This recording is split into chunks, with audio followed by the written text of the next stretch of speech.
It was just another quiet afternoon in Whispering Pines, a sleepy town cradled between pine forests and winding rivers. The kind of place where everyone knew your name, but no one really knew your secrets. The air smelled of wet earth, and the golden sunlight filtered through tall branches, dappling the ground in a patchwork of warm light and creeping shadows. And then there was a sandal.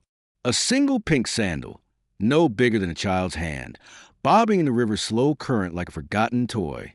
It twisted and turned with the water, a plastic flower on the strap, catching the light as it spun over and over. It should have been a small thing, an ordinary thing, but somehow it wasn't. It was the kind of thing that made your stomach sink even before your brain caught up. The river ran slow that day, almost lazy, but beneath the surface, it hit a dark and steady pull. Just downstream, where the old wooden bridge creaked under the weight of years, an old German shepherd named Ranger lifted his head. Ranger wasn't just any dog. He was a retired K-9, once part of the county sheriff's unit, a legend in his day for sniffing out what others missed. Drugs, missing kids, and sometimes a kind of evil that wore a friendly face. But now, Ranger was old, his fur grayed around the muzzle, his eyes cloudy, and his hips stiff from too many chases and not enough thanks. He should have been sleeping, maybe dreaming of the good old days. But that afternoon, something stirred in him, a scent on the wind, sharp as rusted nails and just as cold. His ears perked, trembling slightly, and then the scream. It wasn't loud, more like a stifled yelp, barely a whisper above the rustling leaves. But Ranger heard it, and he moved. In the woods, a girl no older than 8 lay crumpled on the riverbank. Her name was Emma Carter, and she had dark hair tangled with twigs, a blue T-shirt soaked through with mud, and a scrape on her forehead that oozed a thin line of blood. Her shoes were missing. Her face was pale, her breath barely a flicker. Nobody saw the man in the black boots. Nobody saw the way he shoved her, the way she hit her head on the smooth mossy stone, or how she slipped beneath the water like a discarded doll. Nobody except Ranger. He barreled through the underbrush, old muscles stretching a way they hadn't in years. His paws slammed against the soft earth, each stride fueled by something deeper than instinct, by the memory of loss, by the echo of a past he couldn't forget. The river wasn't just water that day. It was a thief, a silent taker of things too small to fight back. Emma floated face down, her hair fanning out like dark seaweed. Ranger plunged in, the cold cutting deep, but he didn't hesitate. He bit down on her shirt and tugged hard. The current fought him, tugging her away, but he growled into the water, a low, furious sound like a warning to death itself. And then, slowly, she emerged, limp, fragile, heavy with the weight of water and secrets. At that exact moment, Mrs. Helen Adams, the town's unofficial grandma, was cutting up green beans in her kitchen. Her window overlooked the river, and she liked to say she'd seen more truth out that window than most people read in the papers. When she heard Ranger's bark, a sound she hadn't heard in years, her hands froze and the knife clattered the floor. It wasn't just a bark. It was the bark, the same one he made the night he found a missing boy in the woods years ago. She ran. No cane, no shoes, just raw fear and a prayer on her lips. Down by the river, Ranger nudged Emma's body with his nose, whining low, his tail a stiff flag behind him. Helen dropped to her knees, pressing trembling fingers to the girl's neck. They're faint, but they're a pulse. "Oh, Lord," she whispered, tears blurring her vision. The paramedics arrived 15 minutes later, red lights swirling through the trees, sirens howling across the quiet town. A young paramedic named Jason frowned as he looked at the mud-caked dog beside the gurney. "Who's this?" he asked. Helen's voice was steady, her old eyes sharp. "He's not just a dog. He's a witness." Ranger stood silent, his wet fur spiked and heavy, his eyes locked on Emma like he'd been waiting for her all his life. As they lifted Emma into the ambulance, the air seemed to hold its breath. Halfway to the hospital, Ranger tried to jump in the back, but Jason blocked him. "No dogs," he said firmly. Helen's voice cut in, fierce as a blade. "Let him in. That dog's part of this story, whether you like it or not." Jason hesitated. And in that moment, I want to pause and remind you, If you're touched by stories of loyal dogs like Ranger, and if you believe in the silent heroes who fight for those without a voice, don't forget to subscribe to our channel, Heroes for Animals, for more stories that will move your heart and open your eyes. Back in the hospital, Dr. Mike Langley, a man who'd seen his share of tragedies, peeled back the girl's shirt to check her injuries. What he saw made him freeze. Bruises, not just from the river, old ones, fading but still there, like fingerprint from a past that refused to stay hidden. "This isn't just a fall," he muttered under his breath. Nurse Amanda Parker bit her lip, exchanging a glance with the doctor, her eyes wide and worried. In the waiting room, Ranger lay down in front of the door, his body a wall of silent protection. People passed by, casting glances at the dirty, aging dog, but nobody dared tell him to move. Outside the hospital, a man in a white shirt and polished boots, Elijah Carter, lit a cigarette with hands that didn't quite stop shaking. His eyes flicked toward the hospital windows, cold as winter rain. "She's always been a clumsy kid," he muttered to no one in particular, his voice smooth, too smooth. Ranger's ears twitched, his nose lifted to the wind, and somewhere deep in the dark, the scent of fear drifted like smoke. The river had taken a child, or maybe it was something much worse. Ranger didn't know everything, but he knew enough, and he wasn't going anywhere. The hospital waiting room smelled like disinfectant and stale coffee, a place where time seemed to stretch and contract with every beep of a monitor down the hall. Ranger lay on the cold tile floor, paws outstretched, head between them, eyes half closed, but always watching. His ears twitched every time the door creaked open, but his gaze never drifted far from the hallway where Emma Carter was fighting for her life.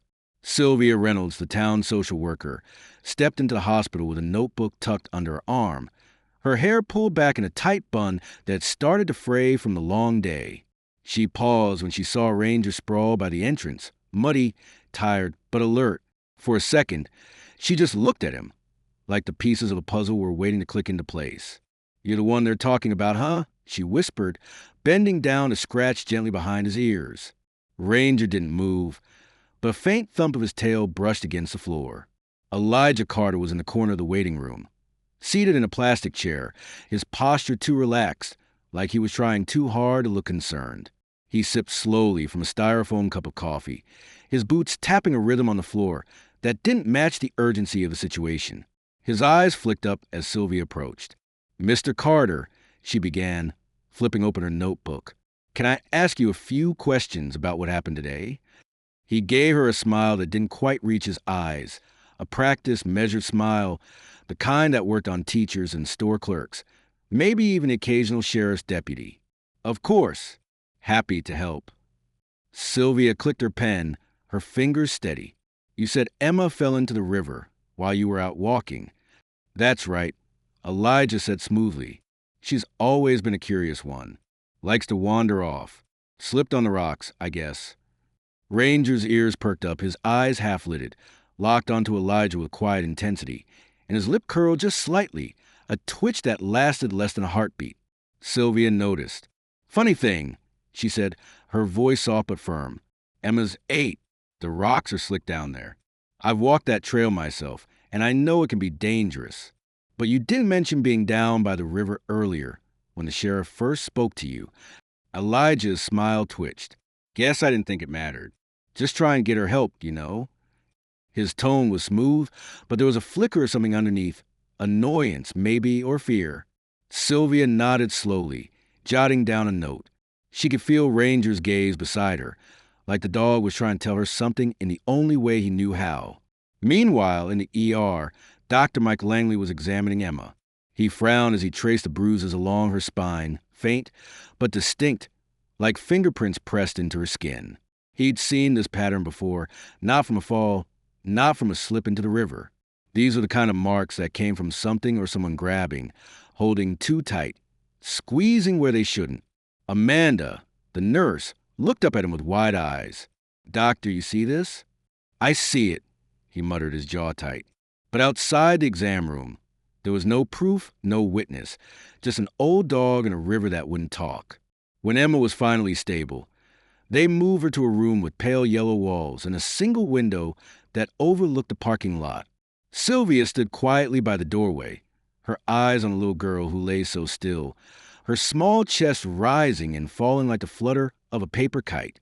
Ranger sat just outside the door, his head resting on his paws, a silent sentinel. The next morning, Sylvia returned to the hospital.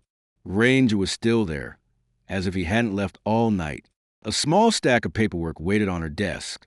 Mandatory forms, incident reports, the usual red tape. But what caught her eye was a drawing tucked between the files, like it had been left there for her to find. A child's drawing, a stick-figure girl with dark hair, a big dog beside her, and just barely visible, a tall figure wearing black boots standing near a river. Her stomach flipped. She flipped the paper over, searching for a name, but there was nothing. "Hey, Sylvia," a voice called from behind. It was Helen Adams, the elderly neighbor who called 911. Her eyes were puffy, her hands clutching a cup of tea. "That dog," she said, pointing at Ranger. He didn't just find her. He knew something was wrong. He wouldn't stop barking. Not until we found her. Sylvia nodded slowly, her mind racing. In a small town like Whispering Pines, people talked, but they also looked away when things got uncomfortable. Ranger wasn't just a dog anymore. He was a question no one wanted to answer. That night, Sylvia sat at her kitchen table, staring at the file in front of her. She sipped coffee that had gone cold, the taste bitter on her tongue. Her fingers hovered over her phone, the urge to call the sheriff warring with the fear that it wouldn't matter. Then she looked at Ranger, lie on the rug, his breathing slow, his eyes half closed, but never fully asleep. She whispered into the dim light, not expecting an answer. "Do you know, old boy? Do you know what happened out there?" Ranger lifted his head just barely, and the way his eyes glinted in the low light. It wasn't human, but it wasn't just a dog's gaze, either. It was a look of someone who had seen, who had witnessed, and who was waiting for someone to finally listen. Across town, Elijah Carter poured himself a whiskey and sat on the porch, the night air cool against his skin. He stared at the trees, his jaw tight. In his hand, he clenched a small pink hair tie. Outside, in the dark, a shape moved among the trees, and in the quiet, a low, steady growl rumbled. Ranger hadn't forgotten. The morning sun barely touched the tops of the pine trees when Sylvia Reynolds pulled into the parking lot of Whispering Pines Elementary. The sky was pale, streaked with gray clouds, and the air smelled like wet grass and something unspoken, hanging heavy. She gripped the steering wheel, her knuckles white. Staring at the front doors where a line of kids were filing in, their backpacks bouncing, their shoes squeaking on the polished linoleum. Most of them moved in a blur of noise and energy, but a few, just a few, moved differently. Quiet, careful, watchful. Sylvia had seen it before. Ranger sat beside her in the passenger seat, his head low, eyes locked on the school entrance. His fur bristled every time Elijah Carter's truck came into view. The man had shown up this morning with a box of donuts in one hand and a fake smile in the other, waving at teachers like he was the poster boy for small-town charm. But Ranger wasn't fooled. Neither was Sylvia. She stepped out of the car, pulling her cardigan tight around her shoulders as a cold breeze swept through. Ranger jumped down too, landing heavier than he used to, his joints stiff but determined. Inside the school, Mrs. Vega, the art teacher, greeted Sylvia with a worried look. "Morning," she whispered, glancing over her shoulder as if afraid of being overheard. "Got a minute?" Sylvia asked. Mrs. Vega nodded. They ducked into the empty art room. The walls were covered with children's drawings, bright suns, stick figures, houses with crooked chimneys. But mixed in, almost hidden, were pictures that didn't belong. A man in black boots, a girl with a blue shirt, a dog standing by a river. Mrs. Vega's voice was barely above a breath. "Leo drew this yesterday." She pointed to a paper tucked under a stack of construction paper. A shaky sketch, crude but unmistakable. A man pushing something into water, a girl's arms flailing, and in the corner, a dark shape with ears pointed, standing rigid by the river's edge. "That's Emma," Sylvia whispered, her throat tightening. Mrs. Vega nodded, her eyes glossy. "And that's Ranger." Before Sylvia could respond, the intercom crackled. "Elijah Carter, please report to the office." Ranger's ears snapped up, his body tensed. muscles tight beneath his fur. Sylvia felt it, too, that electric snap in the air, like a storm about to break. In the hallway, Elijah's boots echoed louder than they should have, sharp and steady, like a metronome marking the beat of something dark. He passed by the art room, paused. His eyes slid to Sylvia, then to Mrs. Vega, then, just for a second, to Ranger. "Ladies," he drawled, his voice smooth as honey, but sharp as a knife. "Working hard, I see." Sylvia felt her pulse spike. She forced her voice steady. "Just reviewing some student projects." Elijah's gaze lingered on the drawings pinned to the wall. A flicker of something crossed his face. Recognition, maybe, or a calculation. Then he smiled, a slow, curling grin that didn't touch his eyes. "Well, carry on," he said, and kept walking. Ranger's low growl followed him down the hallway like a shadow. That night, Sylvia sat in her kitchen, flipping through her notebook, names, dates, sketches. The patterns were forming, but it wasn't enough. Not yet. She stared at the page where she'd scribbled Leo's drawing, Emma's bruises, Ranger's reaction. She closed her eyes.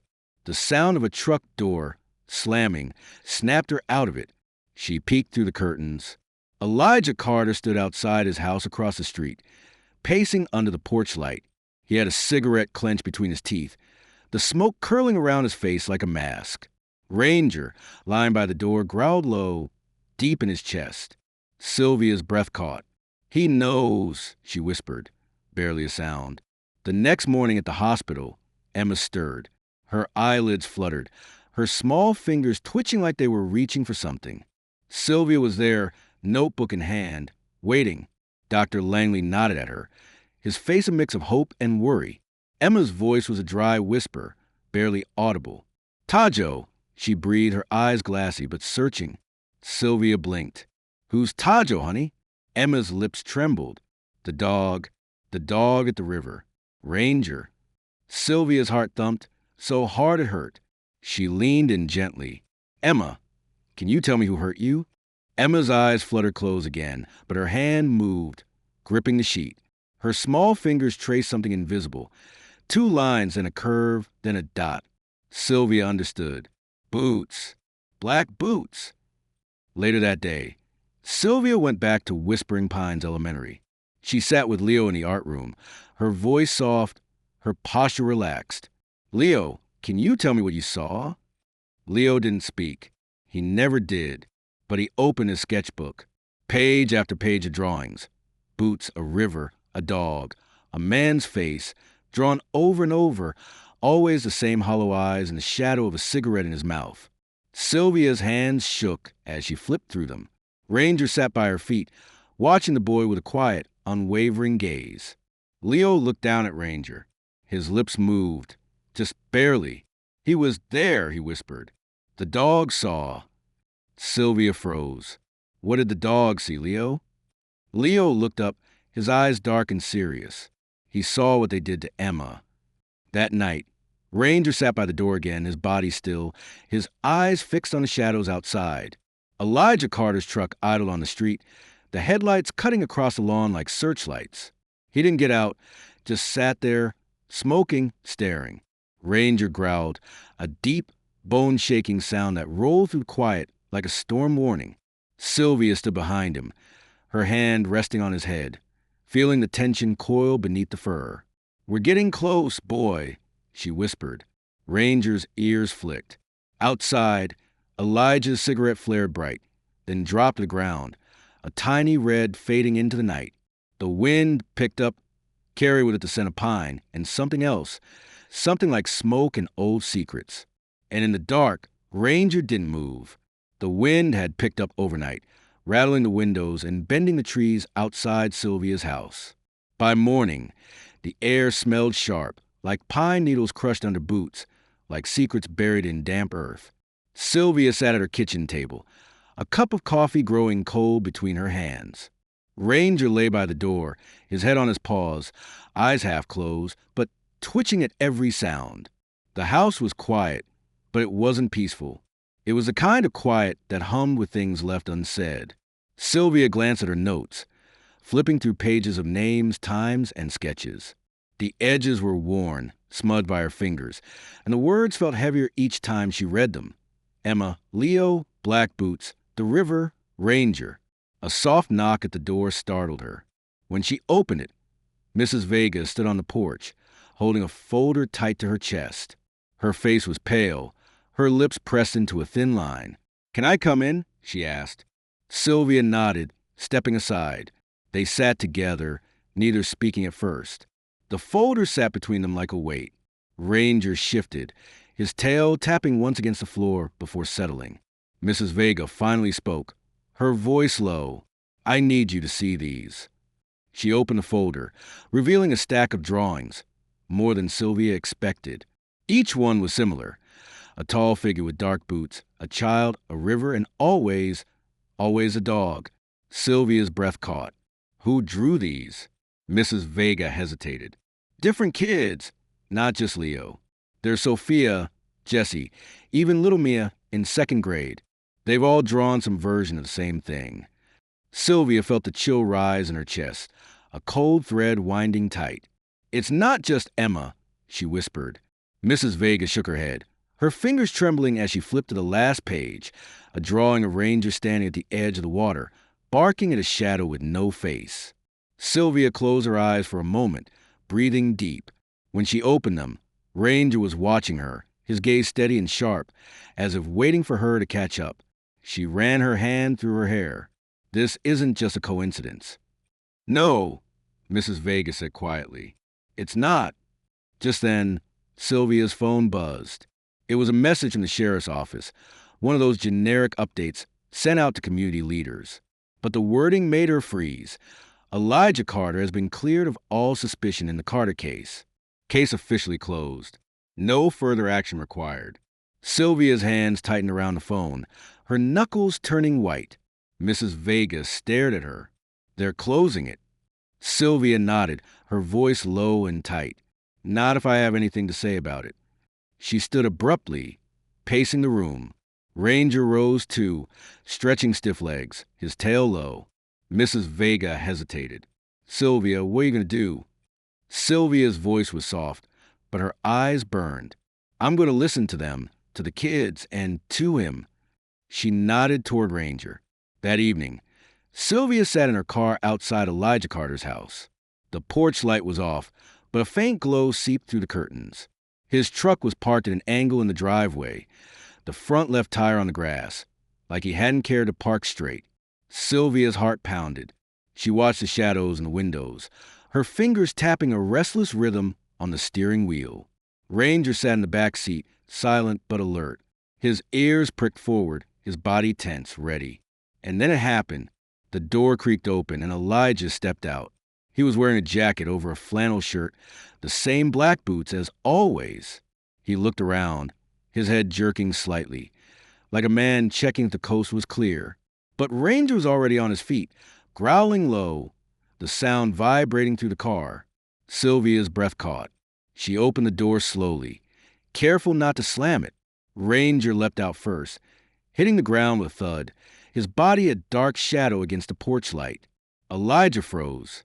For a split second, the two locked eyes, man and dog, predator and protector.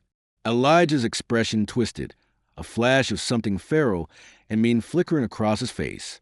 "You," he muttered, almost to himself. Ranger growled deeper, his teeth bared, a sound that felt ancient, like it had been passed down through generations of dogs who knew how to guard, how to warn, how to fight. Sylvia stepped forward, her voice steady, but low. "I know about the drawings. Elijah, I know about the bruises. I know you were at the river."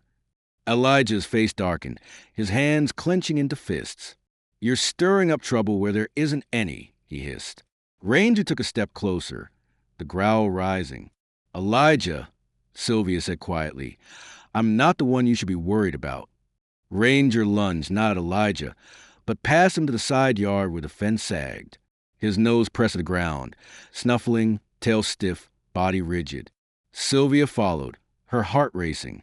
There, half buried in the dirt, was a small pink hair tie, the same color Emma had worn the day she was found. Sylvia's breath caught in her throat. Ranger nudged it, then looked up at her, his eyes saying everything. Elijah's voice snapped behind them, sharp as a whip. "Get off my property." Sylvia turned slowly, her fingers curling around the hair tie. "Elijah," she said, her voice calm but deadly. "The kids aren't lying, and neither is this dog." Elijah's face contorted, a flash of rage crossing his features before he masked it with a tight, fake smile. "Get out, Sylvia, before you make a mistake you can't take back." Sylvia backed away slowly, her hand on Ranger's back. He didn't take his eyes off Elijah. Not for a second. Back at home, Sylvia sat in the dark, the hair tie on the table in front of her. Ranger lay at her feet, quiet but alert. She picked up the hair tie, turning it over in her hands, the weight of it heavier than it should be. Her phone buzzed. A message from Leo's mother. He drew something new tonight. Sylvia's heart clenched. She opened the photo attachment. It was a sketch. Emma standing by the river, a man in boots, and Ranger barking at him. But this time, there was something else. A hand reaching out from the shadows. Another child, another secret waiting to be told. Ranger stirred, lifting his head, ears pricked, and outside, the wind howled through the trees, carrying with it the echoes of a bark that refused to be silenced. The wind outside Sylvia's house had quieted, but the storm inside her chest was only getting stronger. The small pink hair tie lay on her kitchen table, its threads frayed, its color faded from sunlight and time. It wasn't just a hair tie anymore.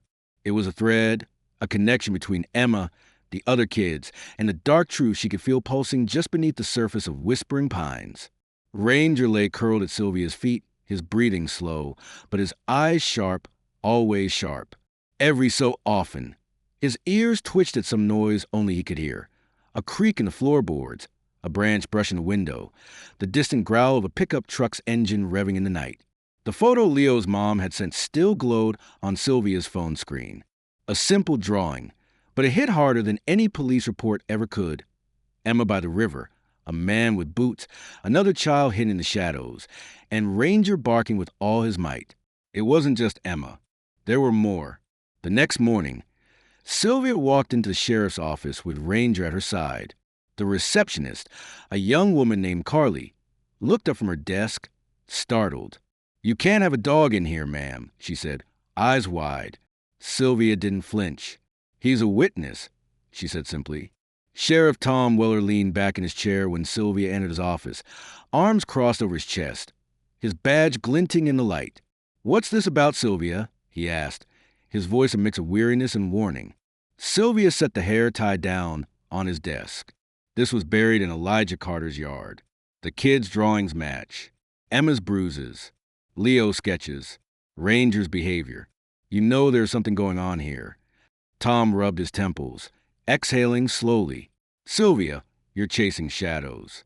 We can't build a case on a dog's bark and a child's crayon drawing." Sylvia's voice was calm, but her eyes burned.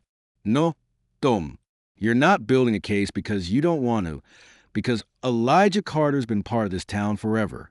And it's easier to believe kids are making things up than to admit the man who waves at you from his porch might be the one hurting them." Ranger growled low, his eyes fixed on the sheriff like he could see the hesitation behind the badge. Tom shifted uncomfortably. "I can't." "Yes, you can," Sylvia cut in. "You can reopen the file. You can look at those kids. You can talk to them. You can look at this hair tie and ask why it's in his yard, or you can keep pretending the river washed it all away." The silence in the room was thick, the kind that buzzed in your ears. Finally, Tom sighed, running a hand down his face. "I'll see what I can do." That afternoon, Sylvia stopped by the elementary school again. Mrs. Vega met her in the hallway, her face pale, her voice hushed. "He's here," she whispered. "Elijah." Mrs. Vega nodded, her hands shaking. "He's picking up Jesse early, said it's a family matter."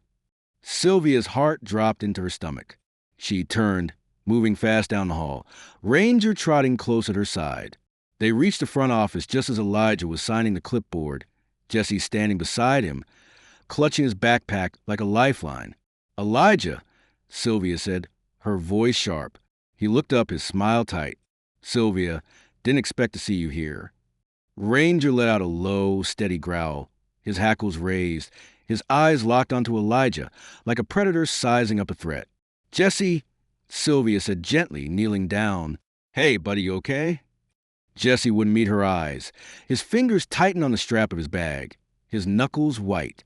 Elijah's voice cut in, smooth as always. "We're fine, Sylvia. Just a family thing, not your business." But Ranger wasn't fooled. He stepped closer, his nose twitching, his body coiled like a loaded spring. "Elijah," Sylvia said quietly, "you need to let Jesse go." The office had fallen silent. Even Carly behind the desk had stopped typing. Elijah's jaw tightened. "You're overstepping." And then it happened. Fast, too fast. Jesse flinched, a small, barely there movement, but Ranger saw it. He lunged, not at Elijah, at the bag Jesse was holding. His teeth clamped down on the zipper, tugging, growling, pulling it open with a force that seemed impossible for an old dog. Jesse stumbled back, wide-eyed, as Ranger tore the bag open, and out tumbled a small, dirty notebook. Pages crumpled, the cover stained with something dark. Sylvia grabbed it, flipping it open. The first page was a drawing. Jesse, a figure with boots, a river. The next page, another child, a girl Sylvia didn't recognize.